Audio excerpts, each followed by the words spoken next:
قوة واسمعوا قالوا سمعنا وعصينا وأشربوا في قلوبهم العجل بكفرهم قل بئس ما يأمركم به إيمانكم إن كنتم مؤمنين۔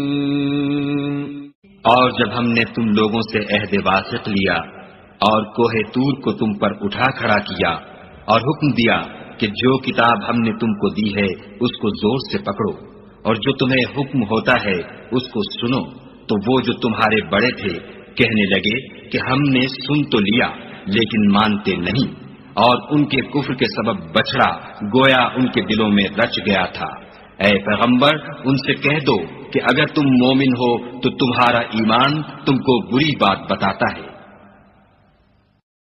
قل إن كانت لكم الدار الآخرة عند الله خالصة من دون الناس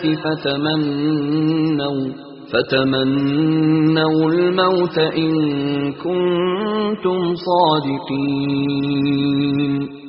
کہہ دو کہ اگر آخرت کا گھر اور لوگوں یعنی مسلمانوں کے لیے نہیں اور خدا کے نزدیک تمہارے ہی لیے مخصوص ہے تو اگر سچے ہو تو موت کی آرزو تو کرو۔ وَلَن يَتَمَنَّوْهُ أَبَدًا بِمَا قَدَّمَتْ أَيْدِيهِمْ وَاللَّهُ عَلِيمٌ بِالظَّالِمِينَ۔ اعمال کی وجہ سے